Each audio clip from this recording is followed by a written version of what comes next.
자, 지금 일부 품목의 수출이 급증하고 있습니다.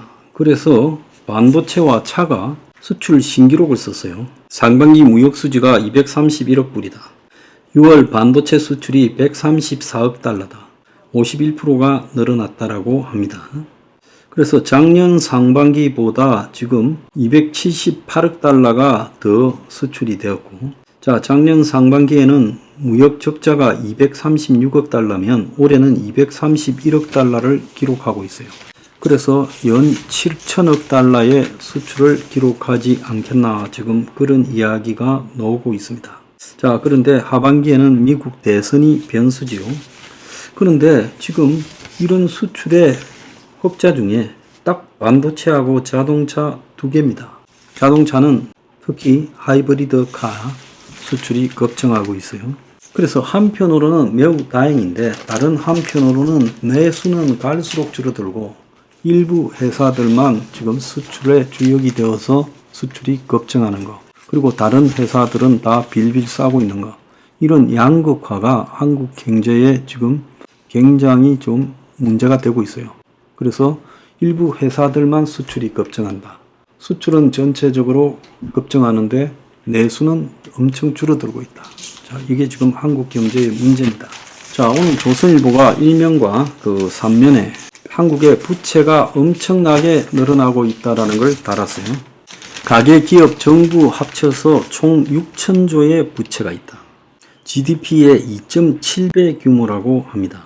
지금 한국의 작년 말 가계, 기업, 정부 부채가 6,033조인데 기업 부채가 2,734조, 가계 부채가 2,246조, 정부 부채가 1,053조였다는 거예요.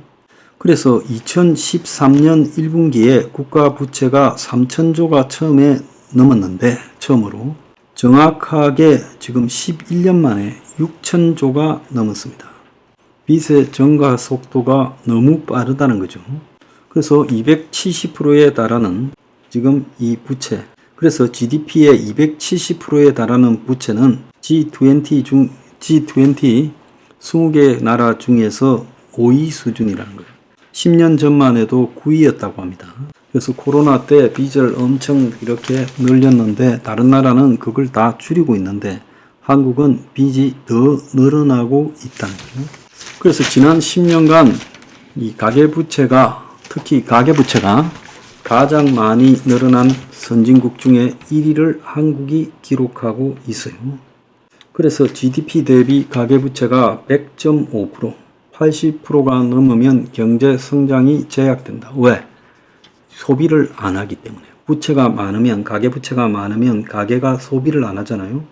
자, 여기에 고금리까지 지속되니까 지금 아까 말씀드린 대로 소비 내수가 위축되고 있다는 거예요. 그런데 미국이나 영국이나 유로존은 부채 비율이 오히려 가계부채 비율이 줄어들고 있다는 거예요.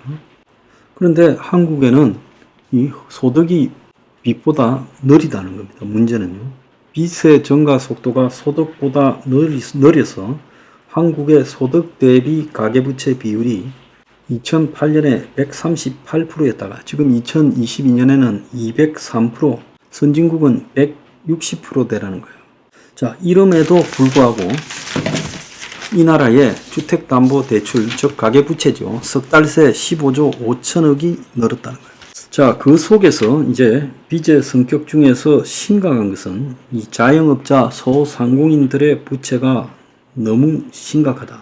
그래서 이들이 어제도 말씀드렸습니다만은 대출 연체가 11조라는 거예요. 자, 정부 빚도 1200조가 넘었을 판인데 2년 연속 세수 펑크가 심각하게 나고 있다고 합니다.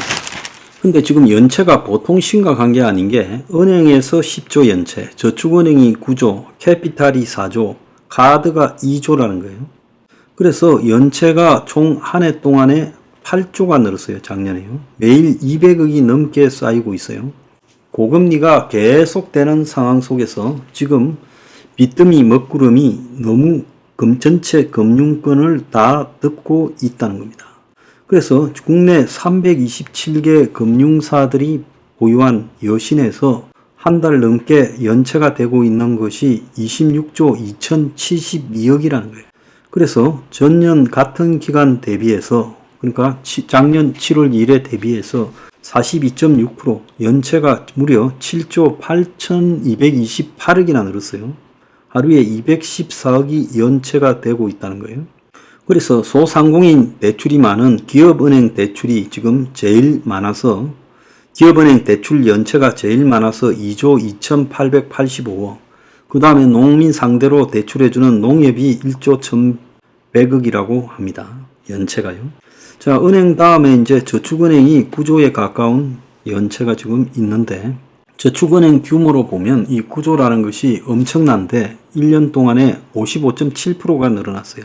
캐피탈이 지금 4조에 가까운 연체가 있고, 카드사가 지금 2조 3천억 연체가 있어요.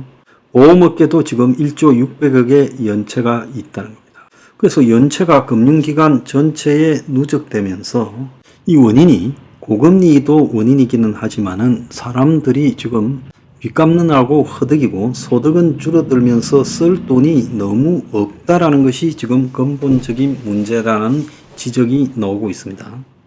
그래서 카드사 같은 경우에는 대출 채권을 팔아가지고 지금 카드사의 적자를 메꾸는데 썼다라는 이야기도 있고요. 그래서 각 금융사들마다 지금 연체해서 발생할 손실에 대한 충당금을 메꾼다고 아주 큰 고생을 하고 있어요. 빚 못 갚는 자영업자는 이건 이제 답도 없는 상황이고, 자, 고금리 장기 불황에 소비가 부진하면서 1분기에만 2조 4천억의 연체가 늘어났어요. 전 금융권의 자영업자 연체율이 1.66%, 자영업자 대출이 1055조라는 겁니다. 이 중에서 갚을 수 있는 게 과연 얼마나 되겠어요? 그래서 정부가 이제 대출을 제한하고 그야말로 통제를 해야 될 건데, 그러다가는 문제가 터질까봐 이것들을 갖다가 터지지 않도록 하기 위해서 뭐 새출발 기금이니 하면서 못 갚는 부채를 일부만 갚으면 틀어주겠다고 하고 있는데, 솔직히 말하면 은발에 오줌 누기도 안 된다라고 보고 있습니다. 그래서 정부가 수습할 수 없는 길로 들어서고 있다, 이런 생각도 들어요. 자, 지금 부채를 전면적으로 통제하고 터질 사람은 터지더라도 금융기관도 이제 무너지는 것을 감수해야 된다고 보고 있어요. 자, 그걸 끌고 가려다가는 지금 다 죽습니다.